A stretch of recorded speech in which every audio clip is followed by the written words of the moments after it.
Berikut alasan pesepak bola Emmanuel Adebayor memilih Islam.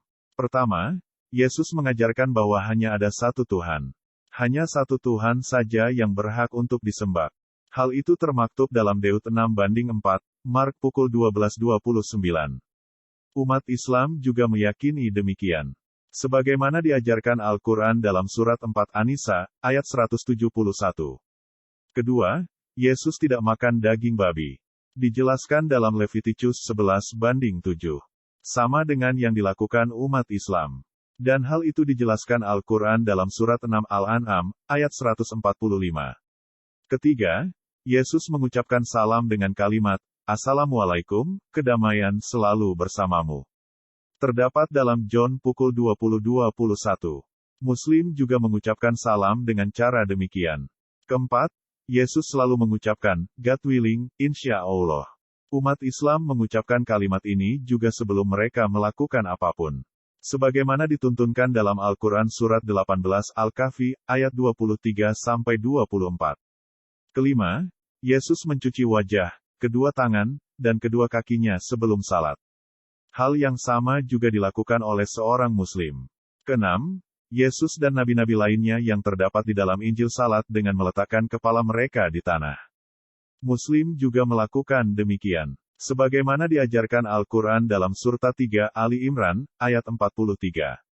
Ketujuh, Yesus memiliki janggut dan memakai trobe, gamis. Hal ini disunahkan bagi seorang Muslim. Kedelapan, Yesus mengikuti syariat-syariatnya tauhid sama seperti nabi-nabi sebelumnya dan mengimani semua nabi. Lihat Matter pukul 5:17. Muslim juga diajarkan demikian oleh Al-Quran. Lihatlah surat 3 Ali Imran, ayat 84 dan 2, Al-Baqarah 285. Kesembilan, Ibu Yesus, Maryam, mengenakan pakaian yang menutupi seluruh tubuhnya dan mengenakan hijab. Sebagaimana terdapat dalam 1 Timothy 2:9, Genesis 24, 64-65, dan Korintians 11:6. Wanita muslimah juga mengenakan pakaian yang sama. Al-Quran mengajarkan mereka dalam surat 33 Al-Ahzab, ayat 59. Kesepuluh, Yesus dan nabi-nabi lainnya yang disebutkan di dalam Injil berpuasa hingga lebih dari 40 hari. Lihat Exodus 34:28, Daniel 10:2-6. 1 Kings 19:8 dan Matthew 4:1. Muslim pun berpuasa selama bulan Ramadan. Seorang Muslim diwajibkan berpuasa sebulan penuh, 30 hari. Lihat Al-Quran Surat 2, Al-Baqarah, ayat 183. Kemudian dianjurkan untuk melanjutkan berpuasa 6 hari untuk menambah ganjaran pahala. Ke-11, Yesus mengajarkan agar berucap, kedamaian untuk rumah ini, ketika memasuki rumah. Lihat Luke 10:5. Dan juga memberi salam kepada orang-orang di dalam rumah dengan ucapan, kedamaian untuk kalian. Sekali lagi, Muslim melakukan hal yang sama persis dengan apa yang dilakukan dan diajarkan Yesus. Ketika kita masuk ke rumah kita, atau rumah orang lain, kita mengucapkan, Bismillah, dan juga memberi salam, Assalamualaikum. Inilah tuntunan Al-Quran dalam surat 24 An-Nur, ayat 61. Ke-12, Yesus di khitan disunat. Khitan merupakan salah satu dari 5 sunnah fitrah dalam ajaran Islam. Dalam Islam, seorang laki-laki diwajibkan untuk berkhitan. Berdasarkan Injil Luke pukul 2:21. Yesus berusia 8 hari saat ia dikhitan. Di dalam Taurat, Allah berfirman kepada Nabi Ibrahim bahwa khitan adalah sebuah perjanjian abadi. Lihat Genesis pukul 17:13. Di dalam Al-Quran, Surat 16 An-Nahl, ayat 123. Ke-13, Yesus berbicara dalam bahasa Aramaik dan menyebut Tuhan dengan Elah. Secara penyebutan atau pelafalan, sama dengan lafaz Allah. Aramaik adalah bahasa kuno. Ia merupakan bahasa Bible. Bahasa ini merupakan salah satu dari bahasa Semit.